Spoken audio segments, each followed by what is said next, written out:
Actually, it was a free sample from Ted Cigars. They had a little ad in a magazine, the Whiskey Advocate, where if you would log on and tell them your story, they would send you a free cigar, and I did. And lo and behold, they did in fact send me a free cigar. Now, I've had this in my humidor for probably about a month. One of the things I really like is they included with the cigar a little card with some information on it. And the important things are that it gives you not only the dimensions of this cigar, which is a 5.5 by 56 box pressed cigar, but it also says the other size that it's available in. But it tells you the wrapper is an Ecuadorian Corojo wrapper, the binder is Dominican Olor, and the filler is Nicaragua Viso, Dominican Cuban Cibijero, and Seco. Good information or no, I really appreciate that they include that with the cigar. I wish all cigar manufacturers would include this type of information. Great stuff. As I mentioned, this is a box press cigar. It's kind of a light brown, not the most gorgeous looking wrapper. It's got some veins, visible seams. Cap's a little on the ugly side. I mean, no big deal. It just it's not the most attractive cigar, but it's nothing that's really an issue. Slightly spongy pack, not soft, but just got a little bit of give, just as it should be.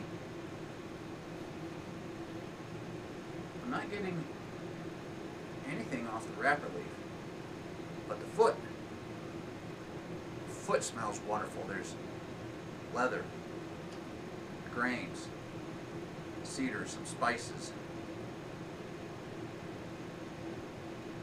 maybe hints of bread dough in there, possibly way in the back.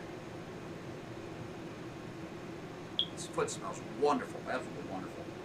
Alright, well, I'm going to use a V-cut. I typically like V-cuts on my box presses. Just something I've just come to accept, that I just, for me, because of the shape of a box press and the way a V-cut cuts, for me, I think that's the way to go. But, each his own.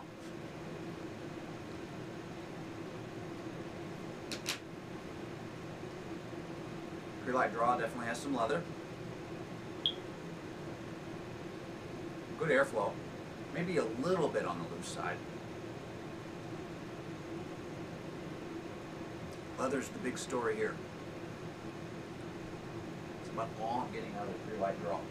Not a problem. I love leather. My regular viewers know.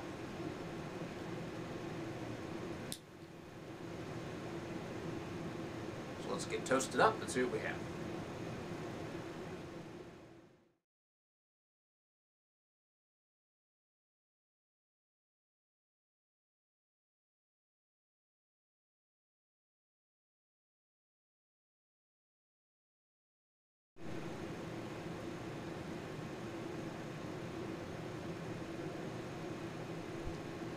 Alright, so,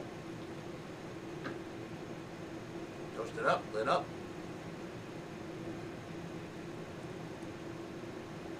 Tobacco in my mouth there. Right off the bat. There's a subtle hint of pepper, not real overbearing. Maybe more of a white pepper than a black pepper. Very smooth. Definitely tastes the leather in there still, which I like. Typically, the initial lighting, about the only thing I get is this big blast of pepper, but every once in a while, there'll be a little something else that comes through, and I'm getting something else with this, so I'm really enjoying that.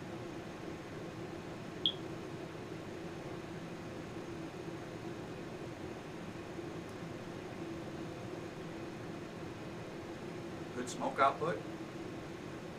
I'm going to let this heat up, and I'm going to come back somewhere in the first third. See you in a bit.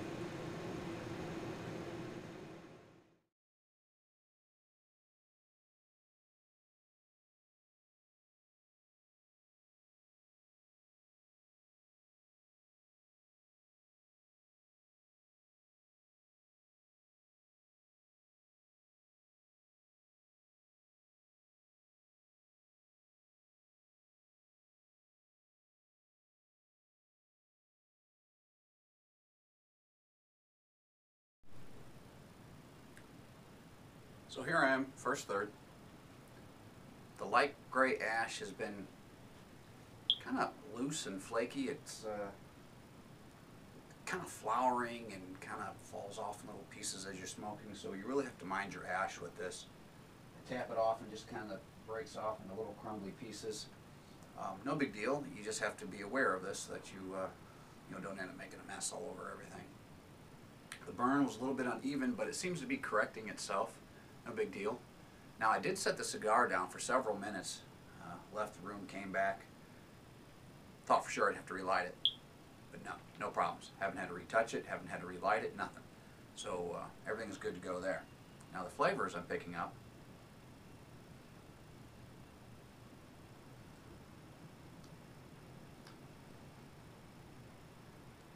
I'm getting a cedar note, kind of a dry cedar, kind of subtle. Maybe something kind of woodsy, burning wood maybe. Something along those lines. It's coating my mouth with a, not really creamy and not really dry, almost like a pasty cream kind of thing going on. Definitely feel a coating in my mouth.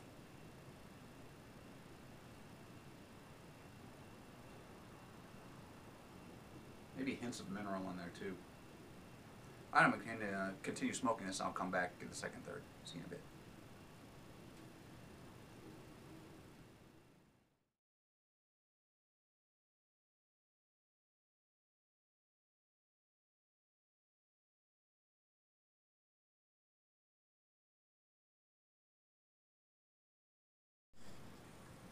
Here we are, second third.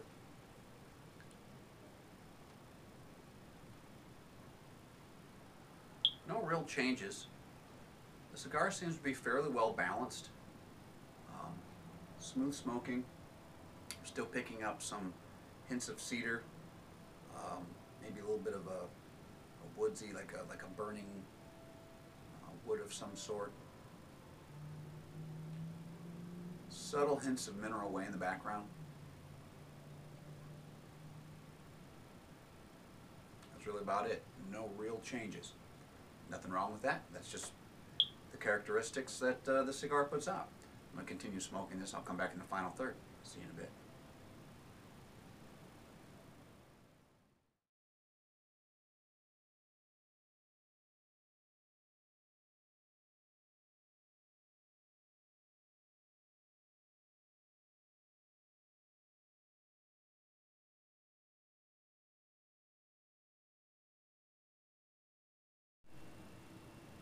Here we are in the final third.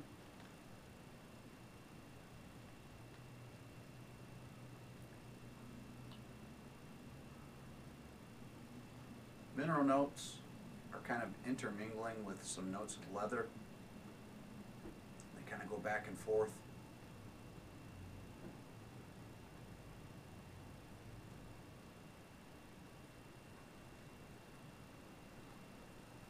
Quite pleasant.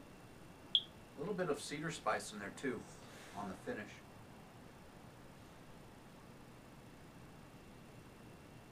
Interesting cigar. The bulk of it, there really weren't very many changes. Down here in the final third, things are starting to happen. So I'm going to continue smoking this. I'll come back in the nub with my final thoughts and impressions and a score. See you in a bit.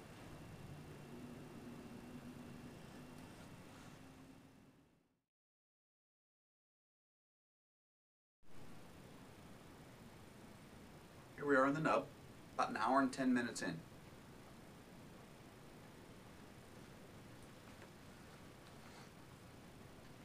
The nub has saw some changes. There's now almost a floral note on the finish.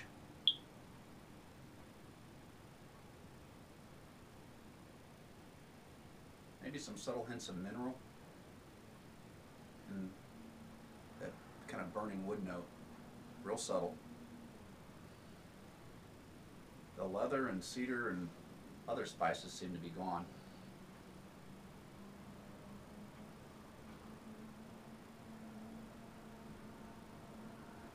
Ash is still loose and flaky. Would I recommend the cigar to? Just about anybody, really. At about $8.25 for this cigar. It's been pleasant. Nothing over the top. All the flavors have been subtle. The price point's not real bad. Yeah, an experienced cigar smoker could appreciate some of the subtle qualities that come through with the flavors. They're there, definitely there. A novice could appreciate that nothing is too overbearing. There's no punch in the face of the pepper, no off flavors, nothing that would really put anybody off. Burned nicely, didn't have any trouble with it going out. A little bit uneven burn here at the end, no big deal. So what did I score this cigar? Ted's Farris, box pressed 5.5 by 56 cigar. 89.5 points.